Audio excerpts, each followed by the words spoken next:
अस्सलाम वालेकुम दोस्तों, इस वक्त एक प्रोपेगेंडा सऊदी अरब के खिलाफ बड़े जोरों शोर से सोशल मीडिया पर फैलाया जा रहा है कि सऊदी अरब ने यहूदियों को खुश करने के लिए यहूदियों की जबान अबरानी में कुरान का तर्जमा किया है और यहूदियों की ख्वाहिश के मुताबिक उस तर्जमे में 300 गलतियां तक कर डाली हैं। इसके बाद आले सऊद, सऊदी हुक्मरानों और सऊदी अरब को दिल भर के गालियां दी गई हैं। इसके अलावा एक साहिब ने ये इंकशाफ करके सऊदी अरब को गाली दी है कि कुरान की सूरतों का नाम यहूदियों की ख्वाहिश के मुताबिक बदला जा रहा है और उन्होंने दलील ये दी कि सऊदी अरब ने सूरह इसरा को बनी इसराइल का नाम दे दिया है। हालांकि इस सूरत को दोनों नामों से जाना जाता है, बल्कि इसी नाम से ये सूरत ज्यादा मशहूर है और इसी तरह से कुरान की बहुत सी सूरतें दो नामों से मशहूर हैं। दोस्तों, देखते हैं कि आखिर इस प्रोपेगेंडे की हकीकत क्या है। दरअसल सऊदी अरब ने 1985 में कुरान की छपाई और उसकी तकसीम के लिए एक छापा खाना बनाया था, जो उस वक्त दुनिया का सबसे बड़ा छापा खाना था। दोस्तों, यही छापा खाना आज तक मौजूद है और दुनिया में कुरान पाक की छपाई का सबसे बड़ा प्रिंटिंग प्रेस है। दोस्तों, इसी प्रिंटिंग प्रेस में सालाना 1 करोड़ 80 लाख कुरान के नुस्खे छापे जाते हैं। अब तक 30 करोड़ से ज्यादा नुस्खे इसी प्रिंटिंग प्रेस में छापे जा चुके हैं और फरीन में पूरी दुनिया के अंदर तकसीम किए जा चुके हैं।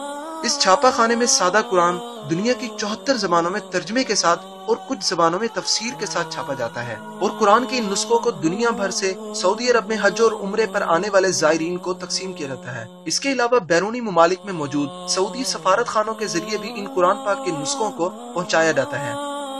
2018 के अंदर फलस्तीन के लोगों की जानिब से ये तजवीज आई कि फलस्तीन और इसराइल के अंदर बहुत से अरब जो इब्रानी जानते हैं, एक अंदाजे के मुताबिक 3 करोड़ लोग इब्रानी जानते हैं, जिनमें यहूदी भी शामिल हैं, उनके लिए इब्रानी में कुरान पाक का तर्जमा जरूर होना चाहिए।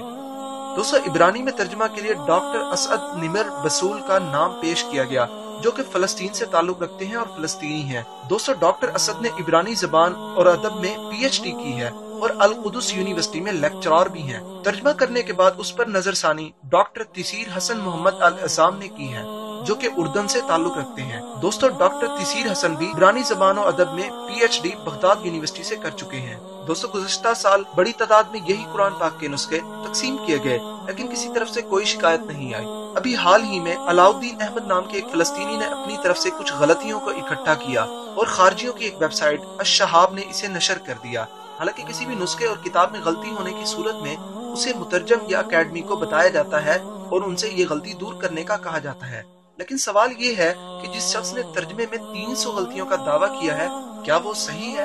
दोस्तों, तर्जमे के अंदर इस शख्स ने सिर्फ एक गलती की तरफ निशानदेही की है, जो कि सूरह बनी इसराइल या सूरह इसरा की आयत नंबर 7 है। औज़ु बिल्लाहि मिनश शैतानिर रजीम, बिस्मिल्लाहिर रहमानिर रहीम, वलियदखुलुल मस्जिद कमा दखलूहु अव्वल मर्रा, जहाँ मस्जिद की जगह पर मस्जिद अक्सा के साथ हैकल लिखा हुआ है, जबकि कुरान में वहाँ मस्जिद से मुराद मस्जिद अक्सा है, ना कि हैकल है। हालांकि तर्जमे के अंदर दोनों मुतरजम हजरात यानी डॉक्टर तिसीर हसन और डॉक्टर असद ने दोनों अल्फाज को इस्तेमाल किया है।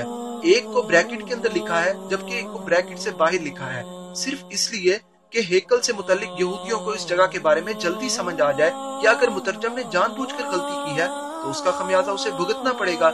इसके अलावा बाकी जिन गलतियों की तरफ इस शख्स ने इशारा किया है वो तर्जमे की गलतियां हैं ही नहीं, वो सब हाशिए में तशरीह और वजाहत की अगलात हैं। अब अगर मुतरजम ने जानबूझकर आयत की तशरीह गलत की है तो उसका खमियाजा उसे भुगतना पड़ेगा या फिर नजरसानी करने वाले को भी पकड़ा जाएगा। लेकिन दोस्तों, यहाँ एक और बात भी वाज़ेह होती है कि इब्रानी ज़बान में कुरान पाक का तर्जुमा पहली दफा किया गया है। इसके अंदर सियाको सबाक की कुछ गलतियां मौजूद होना बईदस क़यास नहीं। बहरहाल गलती पकड़ने वाले को पहले अपने ही शहर बैतुल मुकद्दस में रहने वाले मुतरजम से बात करनी चाहिए थी या फिर अकेडमी को बताना चाहिए था। अगर अकेडमी इस पर कोई कार्रवाई न करती तो फिर इसे मीडिया में लाना चाहिए था। लेकिन दोस्तों, ऐसा नहीं किया गया, बल्कि उसने पहले मीडिया में प्रचार कर दिया और फिर अकेडमी के ट्यूटर को खबर दी।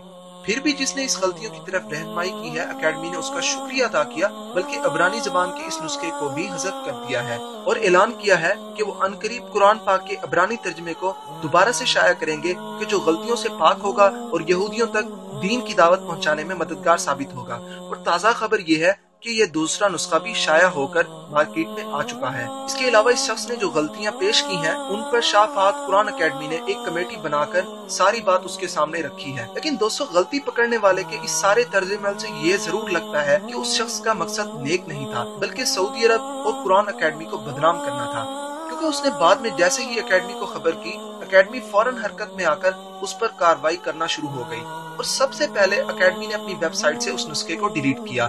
लेकिन गलतियों की तरफ निशानदेही करने वाले आदमी ने अपनी तरफ से ये राय दी कि इसराइल से दोस्ती का एक सफर है, बल्कि कुरान अकेडमी जो पूरी दुनिया में कुरान पाक की तबलीग और इशाअत का काम करती है, उस पर इल्जाम लगाकर उसको मशकूक करने की कोशिश की।